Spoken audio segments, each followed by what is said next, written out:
우리가 예배를 설교를 하면서 조금 문제가 있어서 그 부분을 녹화를 안 했죠.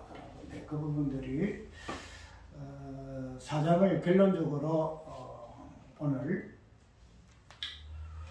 32절에서 37절까지 말씀으로 이렇게 하려고 했는데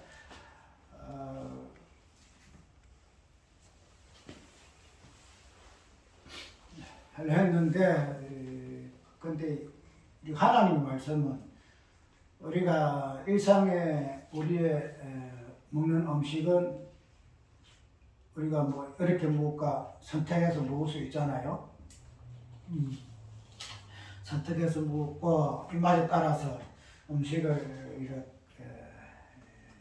선택하는데, 근데 이 하나님의 말씀에 대해서는 우리가 설교하는 그 시간까지 어떻게 변할지 잘 모르겠어요. 그 부분을 목회자가, 설교하는 자가 선택하고 하나 정하여서 이렇게 설교를 하는데, 그러나 그 모든 부분을 결정하는 부분은 하나님이신 것 같아요. 왜? 하나님의 음식이기 때문에 하나님이 주시는 거지, 우리가 내가 먹고 싶다고 이거 먹겠습니다 이렇게 안 되는 것 같아요. 그래서 사장을 중간을 좀 넘어가서 마지막에 믿는 머리 한마음 한뜻이 되어 저번에 11조 정치적인 부분을 가지고 이렇게 사장을 마무리를 하려고 했는데, 그 부분들이 준비하는 부분에서 여러 가지 걸리는 부분들이 많아서 요거를 조금 묵상하는 중에 앞에 있는 오늘 본문의 그 말씀으로 설교가 가락이 잡히는 것을 보고, 아무리 설교자가 설교를 하지만은 설교의 내용은 하나님이 주시는구나 이렇게 생각을 하니까 그 참 그래요. 오늘 4장 13절에서 22절의 말씀을 가지고 이 4장 전체의 그 내용 속에 들어있는 그런 부분들을 한번 살펴보고 싶지만은, 그러나 그런 가운데서 4장에서 나타나는 이러한 그 내용 전체적인 부분이 하나님의 말씀이 증거되짐으로 인해서 거기에 대한 인간들의 그 반응이 어떻게 나오는가, 이런 부분들이 주 내용이기 때문에 그러한 원수들의 그 회방, 우리가 그 25절에 보게 되면 이런 말씀이 있지요. 어찌하여 열방이 분노하며 족속들이 허사를 경영하였는고, 세상의 군왕들이 나서며 가난들이 함께 모여 저와 그리스도를 대적하도다 하신 이로소이다 하는 말씀을 보게 되게 되면, 이러한 핍박이라든가 대적하는 이 부분들이 그냥 우연히 생긴 것이 아니고 어떤 이유가 있어서 이 부분들이 나온 부분이거든요. 그렇게 되면은 이 부분을 오늘 보고 들은 것이라는 말씀에 대한 그 증거, 이 부분들이 어떠한 말씀이 증거되어짐으로 인해서 이러한 현상이 일어났는가 하는 이 부분들을 한번 살펴보시고, 우리가 이러한 부분들이 사탄에게 된 그 부분에 있어서는 결코 그냥 우연히 된 것이 아니다. 우리가 사도행전 1절을 살펴보게 되면은 사도들이 말씀을 증거하고 전도할 때에 그에 따른 또 이방인들, 그 다음에 유대인들의 그 회방이 같이 나타나거든요. 그래서 그런 부분들이 서로 병행을 하는 부분들이 있음으로 해서 우리가 이때까지 우리의 모든 부분들이 우리 일상에서는 이것은 그렇게 양면으로 나타나는 현상은 아니잖아요. 우리가 우리의 실생활에서 우리의 모든 행동하고 뭐 이렇게 저렇게 하고 하는 모든 부분에서 많은 사람들이 옆에서 그 부분들이 대적을 하고 해방하고 그 부분들이 나타나는 현상은 아니잖아요.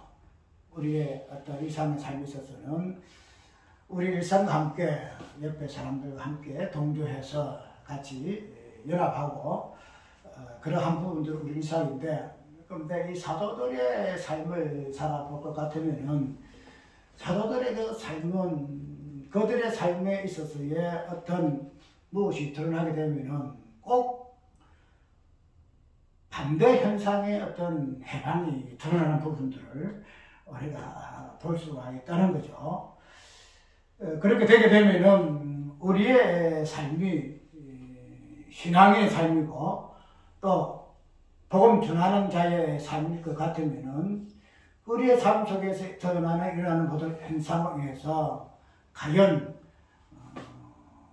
보여지는 반대의 현상은 과연 어떤 현상인가 하는 부분을 보게 되지면은 우리의 일상과 사도들의 그 이상은 별개의 문제구나. 그 부분을 우리가 볼 수가 있다는 거죠. 그런데 사도들은 사도들이라 그때 시대의 사도들이기 때문에 뭐 그렇게 그런 사안이니 어쩔 수 없다. 그러나 지금은 그렇지 아니하다. 그렇게 말할 수 없는 이유가 오늘 우리들은 교회라는 그러한 본질을 안고 있는 존재이기 때문에 그런 본질에서 사도들과 연결을 시킬 것 같으면은 결코 사도들의 그러한 현상에서 나타나는 그런 부분들이 우리에게 없다 하는 이 부분에 있어서는 뭔가 생각을 해보아야 하지 않겠느냐 하는 이런 생각이 들어요. 우리 일상생활에서 다양한 삶 속에 나타나는 일로 인해서 뭐 잘못된 부분이 있으면은 뭐래요? 뭐 옆에 사람들이 뭐라 하기도 하고 청문하기도 하고 반대하기도 하고 그런 부분이 없지 않아 있지요. 그런데 그런 부분을 떠나서 우리의 신앙이라는 이 본질 부분에서 우리의 삶 속에서 나타나는 여러 가지 방향들, 그런 부분들을 볼 것 같으면은 사도들의 어떤 모습에서의 그 모습하고 우리의 어떤 모습에서의 그 모습하고는 많은 차이점이 있지 않나 이렇게 생각을 합니다. 그런데 오늘 분명히 사도들이 이야기하기로는 아까 우리가 읽었죠. 우리는 보고 들은 것을 말하지 아니할 수 없다 하는 이 부분에서의 자기 증거들은 사도시대 때만 그들이 보고 들은 것에 우리가 들었으니 우리가 말하지 아니할 수 없다 한 것이 아니고 동일하게 오늘도 보고 들은 그런 정인 입장이 있음으로 인해서 오늘도 이러한 입장에서 우리가 고백해야 할 것이고 이런 고백에 의해서의 나타나는 다양한 그 반항들이 결코 선의적인 그런 반항이 아니고 악의적인 그런 부분으로 나올 수밖에 없는 그 당위성이 있다는 거죠. 왜냐하면 보고 들은 것은 사도들의 보고 들은 것이나 우리의 보고 들은 것이나 동일하기 때문에 그렇다는 거죠. 그래서 오늘 설교의 어떤 제목이 보고 들은 것이고 그 다음에 확실한 증거라 이렇게 이야기를 했는데 그런 부분에서 사도들이 보고 들은 것이 과연 무엇일까? 보고 들은 것이 무엇일까? 하는 이 부분들을 한번 살펴볼까 그래요. 우리가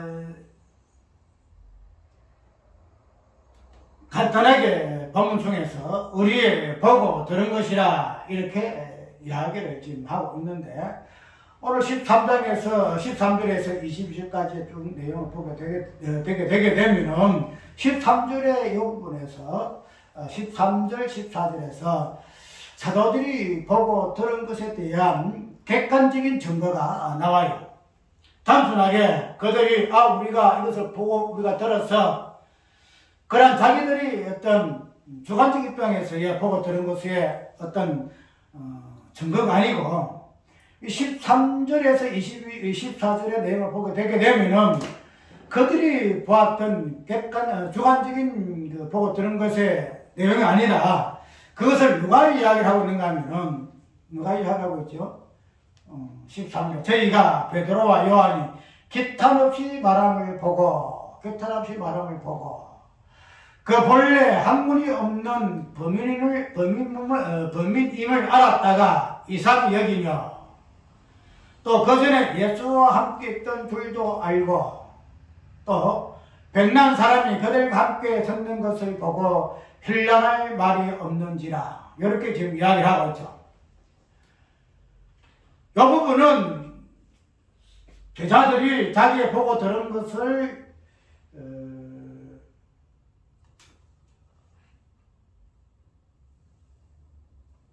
앞에 10절에서 5절에서 쭉 보게 되게 되면은 사도들이 이제 유대인들이 힐난하고 그 이유를 물을 때에 우리가 예수 이름 외에는 구원을 받은 것이 없다 이 부분을 변정할 때에 그런 변정을 하고 난 후에 13절에서부터 이제 유대인들의 반응이 나오는데 근데 이러한 반응을 여기 전에 아까 5절에서부터 나오는 그들의 사도들의 그 증거와 그 다음에 그 뒤에 나오는 아까 13절을 읽고 난 후에 쭉 보게 되어지게 되면은 그 뒤에 대한 사도들의 보고 들은 것에 대한 증거는 없어요.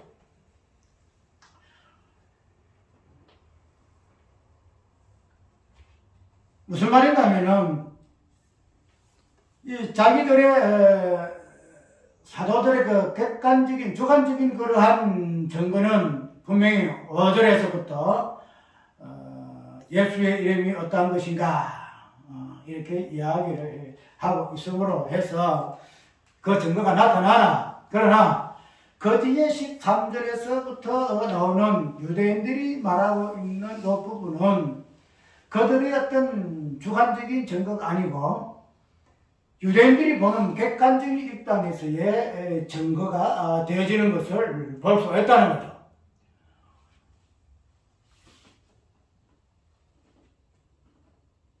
십절 한번 읽어볼게요. 9절부터 만일 병인에게 착한 일에 대하여 이 사람이 어떻게 구원을 얻었느냐고 오늘 우리에게 질문하면 너희가 모든 이스라엘 백성들은 알라. 내가 십자가에 못 박고 하나님이 죽은 자 가운데서 살리신 나사렛 예수 그리스도 이름으로 이 사람이 건강하게 되어 너희 앞에 섰느니라. 이 예수는 너희 건축자들의 버린 돌로서 진보통에 머릿돌이 되었느니라. 다른 이로서는 구원을 얻을 수 없나니 천하인간의 구원을 얻을 만한 다른 이름을 우리에게 주신 일이 없음이니라. 이래서 사도들이 자기들이 보고 들은 것에 대한 그 증거를 주관적인 사도들 입장에서 증거를 지금 하고 있죠. 그런데 그러한 증거에 이어서 이제 유대인들이 그러한 모습을 보고 어떻게 이야기하고 있죠? 베드로와 사도들의 그 모습을 통해서 그들이 증거하는 사도들의 그 주관적인 증거였던 이 부분들이 자기들의 입장에서 설명하는 부분들이 오늘 본문에 나오는 거예요. 지금 해서 다른 이로서 구원할 수 없다. 천하인간의 구원을 받은 다른 이름 우리에게 주신 일이 없다. 이렇게 보고 들은 것을 증거를 했는데 이러한 증거의 그 내용을 단순하게 어떤 증거의 내용만 가지고 이야기하는 것이 아니고 유대인들은 그들의 그 모습을 통해서 사도들의 그 보고 들은 것의 내용을 이렇게 설명하고 있는 거예요. 저희가 베드로와 요한이 기탄 없이 말함을 보고 그래서 사도들이 지금 유대인들에게 증거되어지는 그 증거 그 다음에 유대인들이 그런 것을 보고 그들이 느꼈던 사도들의 그 증거의 그 내용은 세 가지로 나누어서 묘사되고 있음을 보고 있습니다. 5절에서 6절까지의 그 말씀이, 이는 너희가 기탄 없이 말함을 보고 본래 학문 없는 범인으로 알았다가 이상히 여기며, 원래 그들은 베드로와 그 제자들의 모습은 그들이 보았던 옛날의 모습 보게 되면은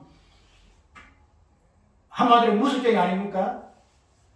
갈릴리의 그 어부들이고, 그래서 말할 줄 모르고 그런 사람인 줄 알았는데, 그들이 말하는 그 모습을 보게 되게 되면은 한마디로 설교의 내용이 유창하다 말이에요. 덧없는 것이 아니고 그냥 정확하게 무엇을 전구하고 무엇을 보았으며 무엇을 어떻게 유의하게 할 이 부분을 일목요연하게 논리적으로 이 부분을 설명하는 이 부분을 통해서 그들은 깜짝 놀랍니다. 왜 그런가 하면은, 아니 저 무식한 것들이 어떻게 저렇게 말을 잘해? 말을 잘해. 그런 부분에서 그들이 그 모습을 보고 그들 입장에서는 하나의 증거가 된다는 거죠. 무슨 말인가 하면은, 지금 그들이 기탄 없이 말함을 보고 하는 이 내용은 분명히 앞에 있는 그 베드로의 설교의 내용이거든요. 너희가 버린 모퉁이 돌을 갖다가 하나님께서는 건축자들의 모퉁이 무리돌이 되게 하셨느니라. 천하인간에 많은 이름이 있으나 우리에게 구원을 얻을 만한 다른 이름을 우리에게 주신 일이 없더라. 이 부분을 정확하게 이야기를 지금 한다는 거죠. 그 부분에서 그냥 어떻게 어부이는 것도 아니고 희미하게 이야기하는 것도 아니고 정확하게 들어서 그냥 변사가 변론을 하듯이 앞뒤 정확하게 문장을 이어가면서 이야기를 한다는 거죠. 그 내용 자체 하자도 없고 서론과 변론과 변론이 하나로 어떤 내용을 하나로 일률적으로 깨어져서 이렇다, 예수 그리스도다, 이렇게 결론을 내는 이 부분을 보고 그들은 어떻게 이야기하고 있습니까? 기탄 없이 말함을 보고, 기탄 없이 말함을 보고. 그들이 예수 그리스도의 보고 들은 것을 증거를 하지만, 그러나 사도들의 그 증거는 단순하게 자기들이 보고 들은 주관적 입장에서의 증거가 아니고, 그러한 부분들이 그들이 말하여 질 때에 그런 내용들이 많은 사람들에게 어떻게 받아들여져요? 야, 어떻게 저렇게 말을 잘해? 저 내용이 어떤 내용이야? 우리가 이때까지 이해할 수 없는 그런 내용들이네. 그때 당시만 해도 철학이 유명하고, 그죠? 철학이 유명한 시대 아니에요? 철학적인 관점에서 볼 것 같으면은 그들이 이때까지 익숙하게 알았던 철학과 별다른 내용이 어떻게 죽은 자 가운데서 부활에 이르는 도의 개념을 자기들 이때까지 들어본 일이 없는 내용이더래 말이죠. 그런 부분에 있어서 그들이 더 이해하지 못하고 이때까지 생각지 못한 그런 의미의 말을 그냥 조리 있게 기탄 없이 말하는 이 부분들이 그들에게는 생소하다 이 말이죠. 그런 부분에서 사도들은 그들이 어떤 보고 들은 그 내용 자체를 자기들만 가지고 있는 그러한 주관적 입장에서의 보고 들은 내용 아니고, 이 부분들이 하나의 논문으로 하나의 어떤 설교의 어떤 문장으로 어떤 서로가 변론을 해도 넉넉하게 그 부분을 소화할 수 있는 그런 깊이 있는 내용을 가지고 기탄 없이 말하는 그 부분들이 많은 사람들에게 뭐랄까요? 신선한 증거. 그 당시에도 철학자들 중에도 변론사들이 많았어요. 변론사들. 그래가지고 변론을 해주고 돈을 받는 사람들이 많았거든요. 그런데 그런 부분에서의 어떤 내용보다도 이때까지 들어보지 못한 그런 내용을 쉽게 말해 새로운 내용, 새로운 철학, 그런 부분들을 무식쟁이들이 그냥 기탄 없이 말하는 것을 보고 야 이런 부분을 우리가 고린도전서 1장을 보게 되면은 이런 부분으로 정리를 좀 하고 있어요. 고린도전서 1장 5절을 내가 봅니다. 어떻게 정리하는가 하면은 5절에 이는 너희가 그의 안에서 모든 일, 모든 구변과 모든 지식에 풍족함으로 그리스도의 증거가 너희 중에 건국해 되어 고린도교에 의해 사도 바울이가 칭찬한 이유가 뭔가 하면은 그리스도가 너희 안에 증거되질 때에 너희가 그냥 어린아이와 같이 단순하게 이해한 것이 아니고 그 이야기를, 그 지식을 듣고 그 계시를 보고 너희들이 그걸 소화를 해서 서론과 변론과 결론이 무엇인가 부분을 깊이 있게 뚫어서 모든 일, 모든 구현과 모든 지식에 풍족하더라. 이렇게 이야기를 하고 있죠. 그래서 예수 그리스도가 어떤 분이시냐 하는 이런 부분에 있어서 구분은 뭐예요? 말하는 재주. 설명할 때 무엇을 알아야 될 것인데 그 내용을 잘 아니까 그냥 거침없이 이야기하는 거침없이 모든 구변가 그 다음에 뭐예요 또? 모든 지식, 모든 구변과 모든 지식에 풍족하더라. 그래서 고린도 교회 다른 교회도 마찬가지겠지요. 특별히 에베소 교회도 마찬가지잖아요. 모든 지식과 가르치는 부분에서 그들은 막힘이 없이.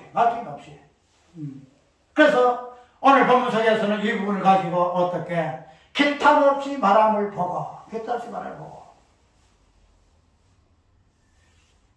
이런 부분에서 그들은 신선하게 어떻게 하여 저들이 저렇게 말할 줄 몰랐는데 어떻게 저렇게 기탄 없이 우리에게 이야기할 수 있을까 하는 부분에서 그들에게는 하나의 그들 입장에서 객관적인 하나의 증거가 되지더라.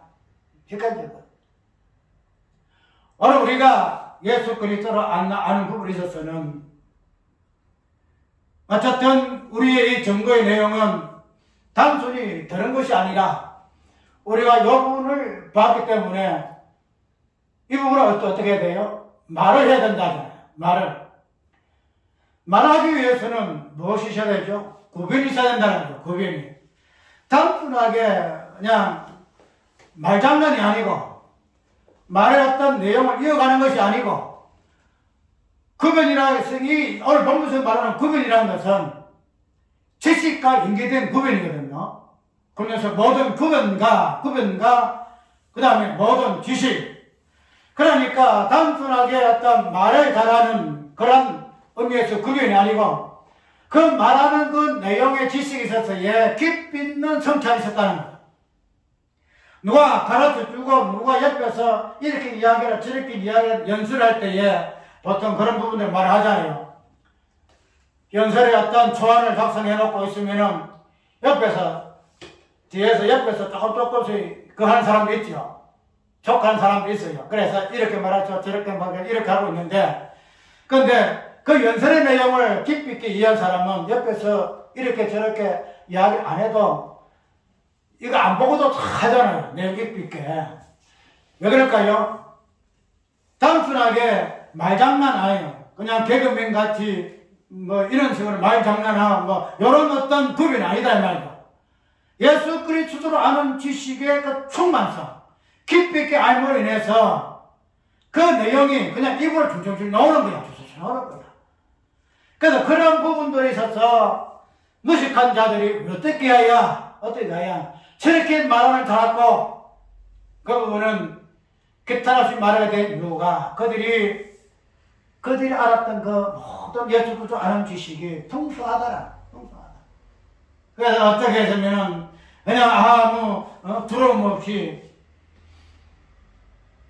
우리에게 구원을 주신 이름은 예수 그리스도밖에 없다. 예수밖에 없다. 그 뒤에 놓게 되면 그 놓잖아요. 우리가 너희 말을 듣는 것이 옳은가? 아니면은 하나님 말씀 들은 것이 옳은가? 판단하라. 오늘 우리가 증거하기 위해서는 우리의 입술을 통하여 증거를 합니다. 뭐 입술 아니라도 그래도 증거하지만 그냥 우리의 말하는 부분을 통해서 우리가 증거되지는데, 우리가 이런 부분에 우리의 어떤 타고난 언변이랄까? 타고난 변사, 그런 부분에서의 어떤 의미를 가지고 증거하는 것이 아니고, 내가 알고 있는 복음의 깊이를 어떻게, 얼마나 내가 깊이 있게 아는가 하는 이 부분에서 1차적인 이해와 깨달음을 이시한다는 거죠. 그렇게 되지게 되면은, 우리의 언변이 있든 없든, 우리가 구변이라는 것은 아까 얘기한 그 부분인데, 그걸 타고난 언변가가 있잖아요. 웅변가들. 말을 어떻게 해야 감동을 주고, 어떻게 해야 정확하게 드러내고, 애썼던 바람이나 이 부분이 있잖아요. 그런 언변적인 관점에서의 구변이 아니고, 예수 그리스도를 아는 그 지식의 충만성에서 나오는 언변이더라, 구변이더라 하는 부분에서 우리는 우리가 가져야 할 증거의 어떤 기초적인 제목이랄까? 이 부분에서 가지고 있어야 할 부분이 이 부분이다 말이죠. 우리가 아무리 언변이 있다 한다 할지라도 말하는 그 내용의 의미가 무엇인가를 모르게 되면은 어떻게 그 내용을 전달해요? 그래서 구변 기타 없이 말하는 것은 사도들이 예수 그리스도의 그 이름이 어떠한 내용인가 하는 부분들을 깊이 있게 알았음에 대한 그들의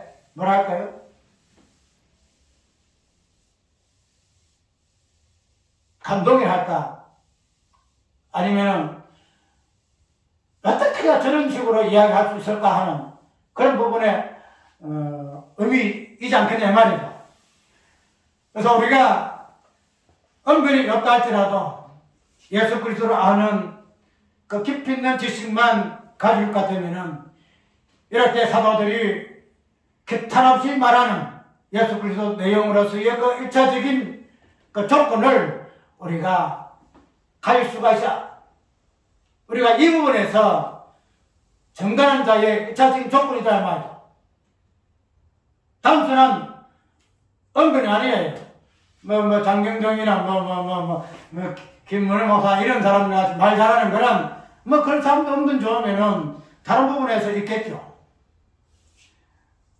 그런 부분에서 혹해서 야 재밌다 해서 추정하는 사람도 있겠지만, 그러나 이 사도들이 말하는 부분에 있어서 기탄없이 말하는 것은 그런 언변이 아니고 예수 그리스도를 깊이 아는 그 지식에 의해서의 기탄없이 말하는 그한 부분에서의 증거의 첫 번째 조건을 가진 사도들의 모습을 우리가 볼 수가 있다는 거죠. 두 번째로 볼 것 같으면은 이 유대인들이 그 증거의 내용을 그들이 무엇으로 표현했는가 하면은 보니까 4장 13절 후반절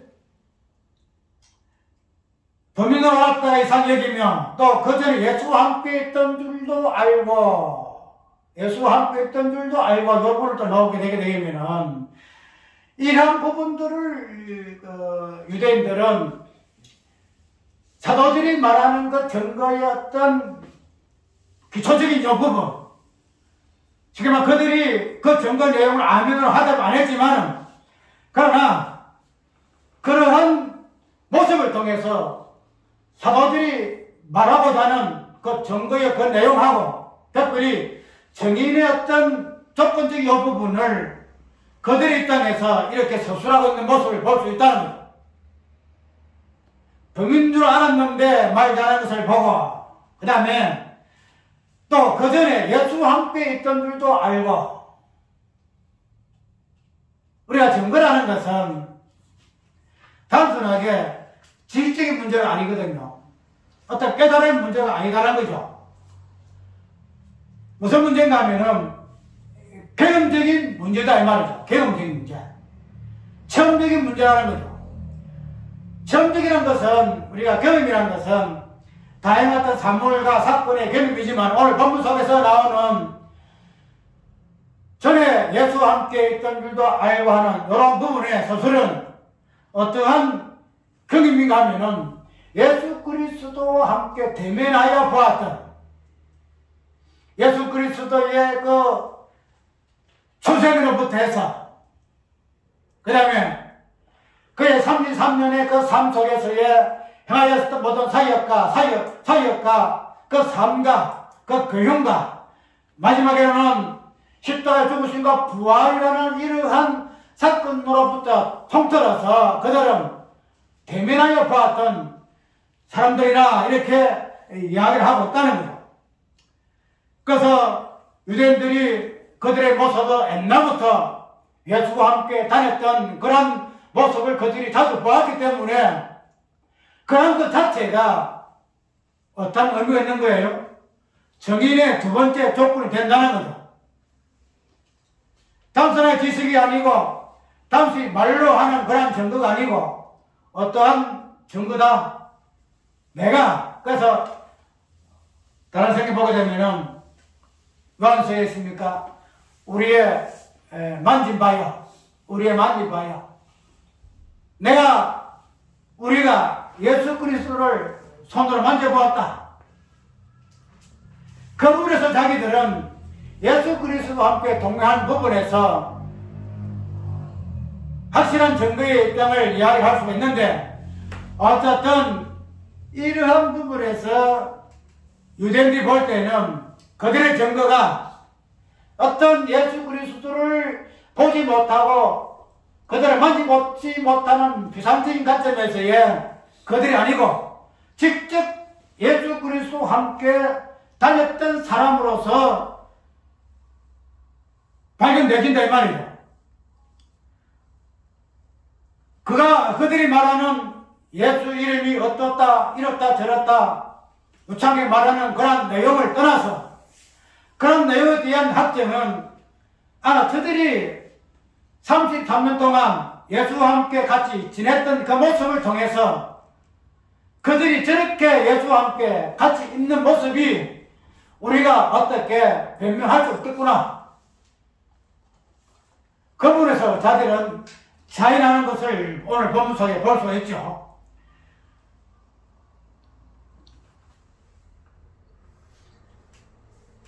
우리의 이 부분에서 갭이 생기는 부분은 우리의 어떤 복음에 대한 이해는 지금 입장에서 어떤 부분으로 이해가 가능합니까? 단순한 지식적인 부분에서, 남이 말하는 부분에서 철저하여 우리가 예수 그리스도 이름을 압니다. 그런데 오늘 본문 속에서 나오는 정인의 두 번째 입장에서의 조건은 손으로 만진 바로서의 정인이더라 이 말이다. 이런 부분이 조건으로 충족되게 되면은 뭐가 돼요? 그 증거의 내용은 변명을 못해요. 네가 말하는 것이, 그게 무슨 말이야?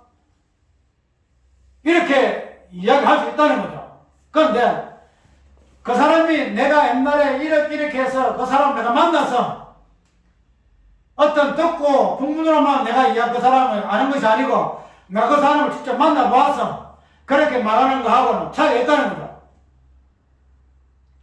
우리가 이런 말을 많이 듣잖아요. 예수 믿고 천국 갑시다 하게 되면 어떻게 이야기를 해요? 천국 가봤나? 지옥 가봤나? 이 이야기 하잖아요. 천국 가봤어? 네가 가보지도 아니하고 어떻게 천국이 있다 지옥이 있다 이야기를 하러? 네가 예수 봤어? 20년 전에 네가 예수를 만났어? 이렇게 이야기한다는 거죠. 그렇게 되면은 우리가 이 부분에서 우리 입장에서 제한되기단 말이죠. 아, 내가 천주 예수를 내 모르나?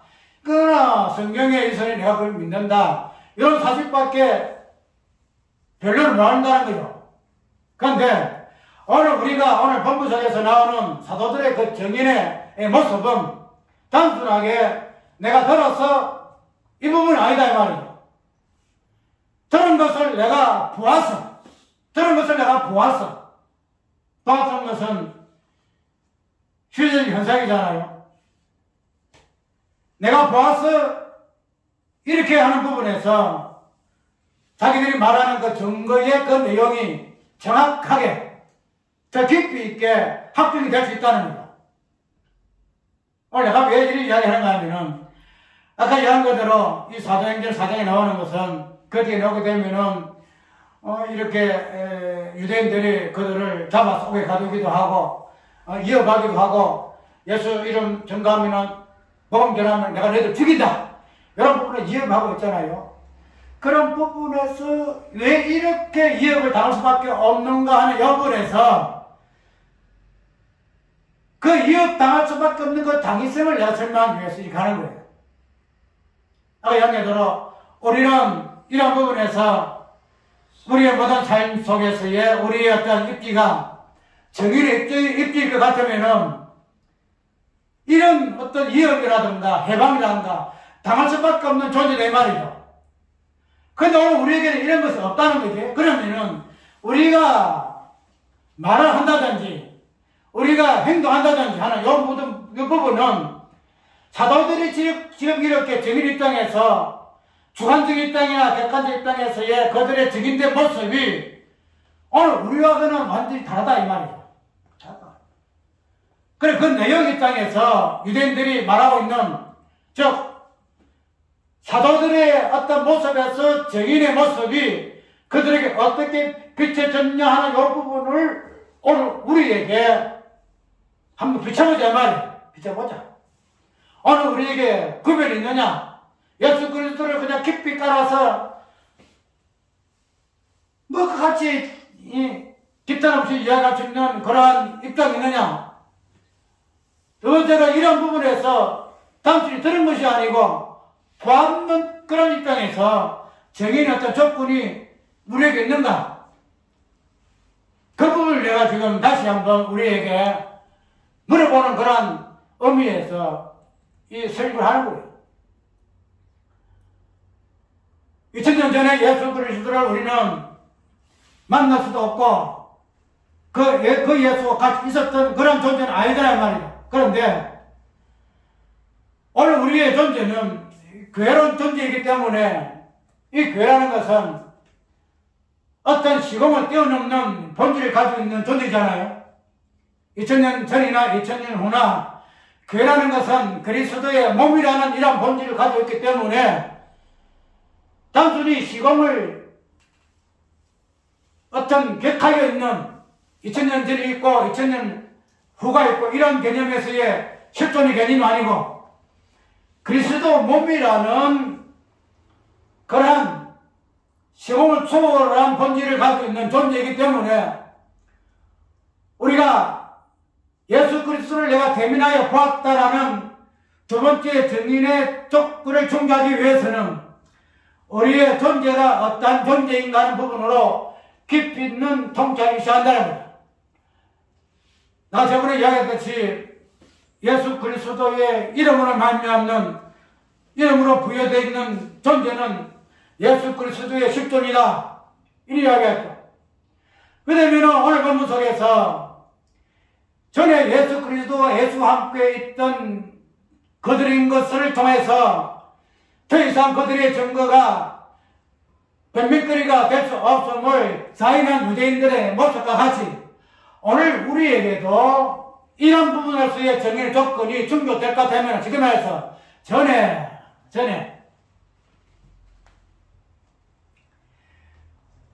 예수와 함께 있던 줄 알고 하는 이 부분에서 정인의 조건이 충족되어지더란 말이에요. 무엇으로? 예수 그리스도의 몸이라는 교회라는 본질을 통해서 이는 전에 예수 그리스도와 함께 있던 자로 정인의 조건 속에 있는 자가 될 수 있다는 사실을 오늘 본문은 알 수 있다는 거죠.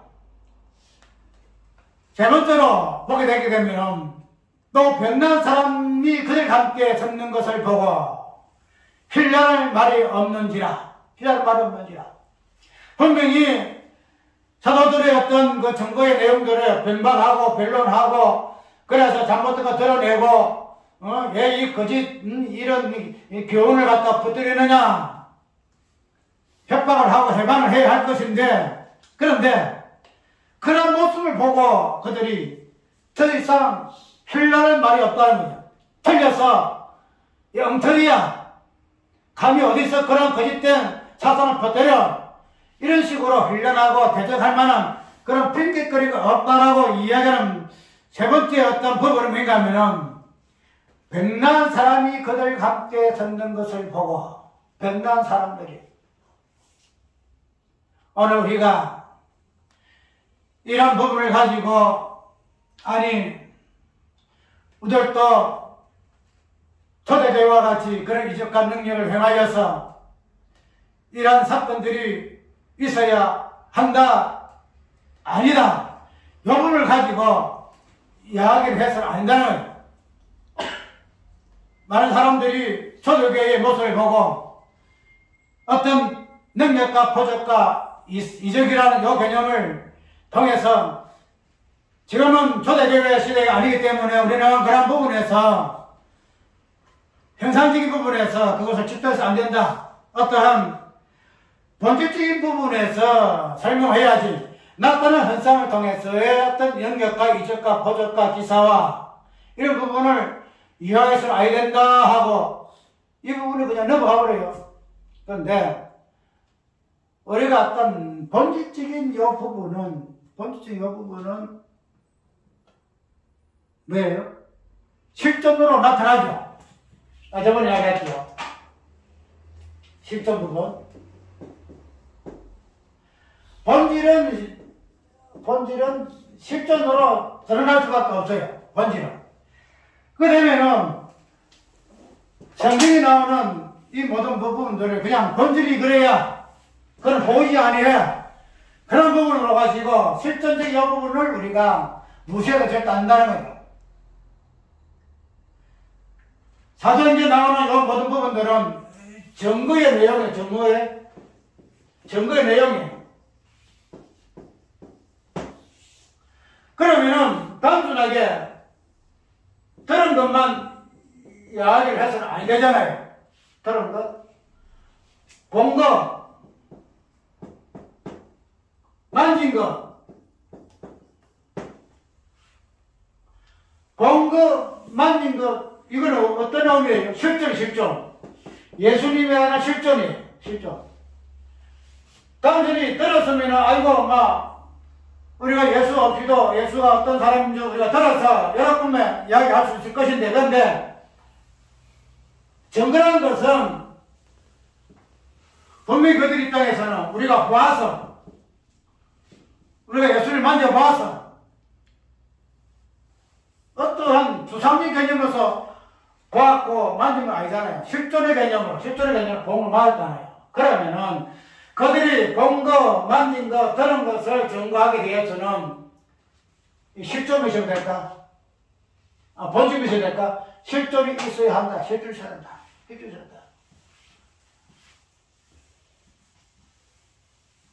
우리가 또 병난 사람이 그들과 함께 섰는 것을 보고 하는 이 개념 자체를 단순하게 그 사람의 어떤 모습적인 부분에서 저 사람이 남에서 안전병이 된 사람인데 완전히 나와서 그러한 어떤 실존적인 이 부분을 가지고 1차적으로 설명하고 있죠. 나와서. 그런데 이런 실존적인 부분을 가지고 이야기를 하면 본문을 통해서는 분명히 맞는데, 이런 실존을 통해서 무엇을 의미하고자 함이에요? 이 실존 자체가 증거의 내용이 된다는 거예요. 증거의 내용이. 그들이 보고 들은 예수 이름 외에는 우리에게 구원을 받을 만한 이름 주신 일이 없다 하는 그 이름의 그 실존의 어떤 실체가 백난 그 사람을 통해서 보여진다는 거예요. 이런 부분에서 단순하게 백난 사람을 전하는 것보다도 이런 부분이, 이 실존이 뭐예요? 본질을 보여주는 그런 실존이기 때문에 1차적인 의미가 있다는 거예요. 무슨 말이냐면 우리가 사도행전을 보던 이적과 표적과 나타나는 현상들은 그런 어떤 실존적인 모습만 보여주기 위해서 있는 건 아니다 말이에요. 대에 나오게 되면은 다양한 사건들이 나오잖아요. 사건들이 나오게 되고 또 여러 가지 현상들이 많이 나오잖아요. 그런데 우리가 이 실존적인 부분만 드러내기 위해서 사도들이 그런 이적과 능력을 행하셨다 하게 되면은 아까 말 실제는 어디에서 나온다고 그랬죠?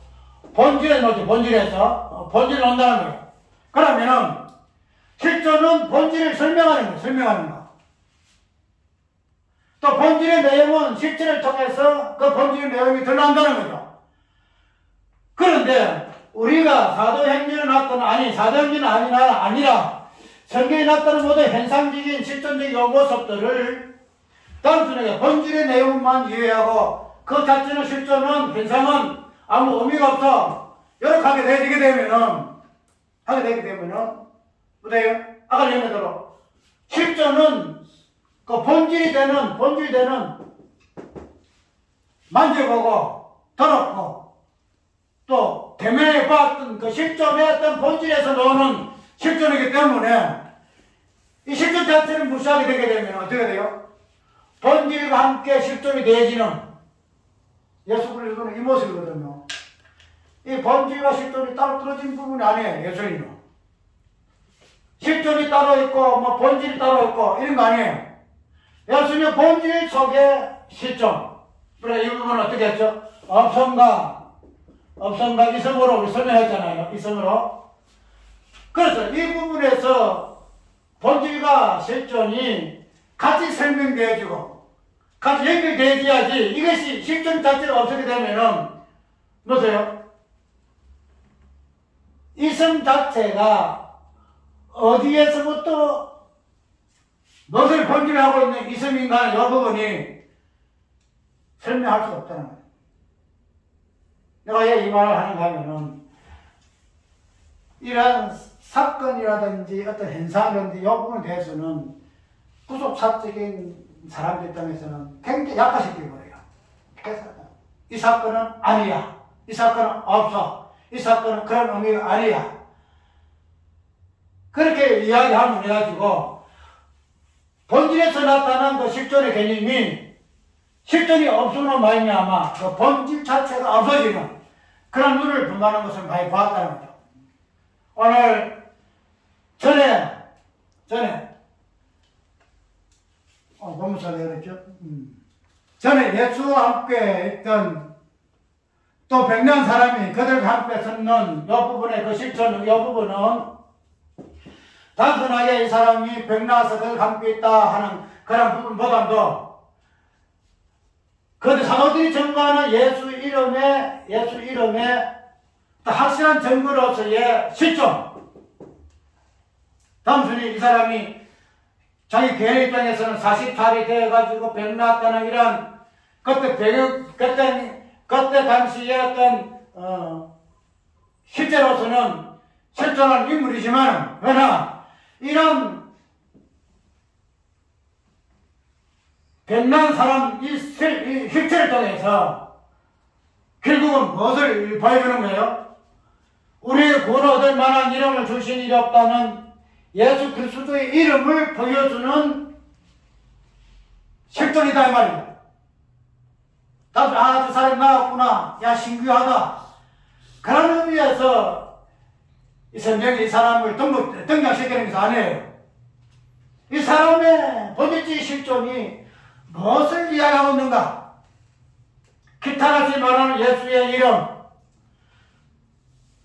3, 4일 동안 예수와 함께 다녔던 그러한 의미에서의 그 내용, 그런 부분들이 백날 이 사람 실전을 통해서 예수 그리스도 어떤 분이신 것을 증거하는 사도들의 그 증거를 확증하는 이런 의미로서 이 사람이 등장한다는 사실을 우리가 알 수가 있다는 거예요.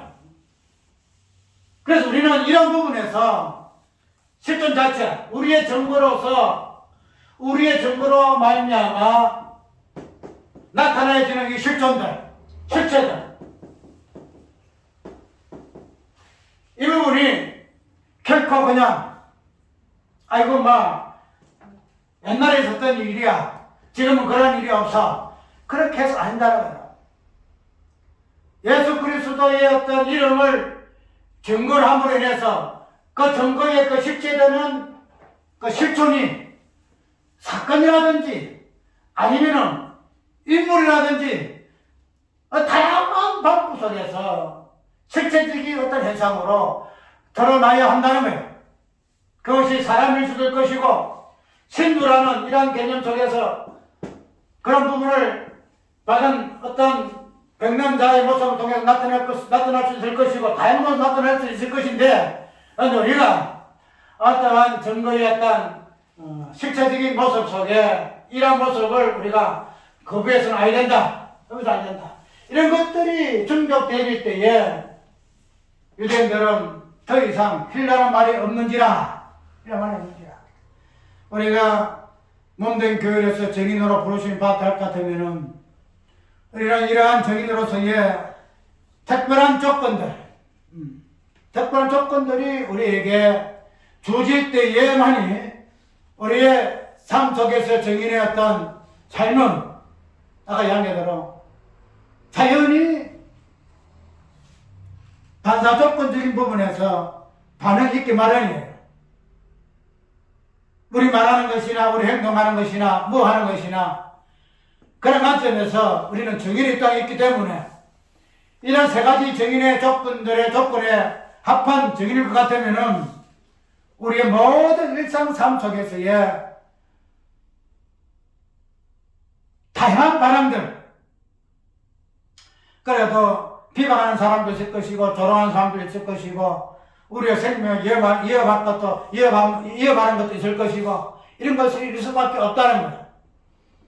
그래서 이러한 정인의 땅에서 사도행전 4장에서는 이제 시작이죠. 주여 이제도 저희의 이어방을 하강하여 주옵시고 기도가 나오는데, 우리의 삶 속에서의 그 이어밤이 작은 상상에 넣는 사도들의 이어밤과 동일한 그런 이어밤의 어떤 반응들이 있을 때에만 우리의 정인의 부르심에 대한 합정은 이로 통해서 합정될 것이라는 사실을 우리가 꼭 기억하고, 우리는 교회로서 부르심을 받았다는 사실, 그 정체성을 다시 한번 기억해서 오늘 우리가 이 사도들과 같이 예수 그리스도를 기탄 없이 말할 수 있는 그런 은변을 가진 자들인가, 구변을 가진 자들인가, 예수 그리스도의 대면에서 보았을 정도로 뭐랄까요, 누가 뭐랄까 말할 수 없을 정도의 그냥 확실한 증거들이 오늘 우리에게 이런 증거에 의해서 다양한 어떤 증거들, 그 부분들이 우리에게 있음으로 말미암아 오늘 사도행전의 4장의 정인의 모습들로 우리가 비출 수 있다는 사실을 꼭 기억하시기 바랍니다.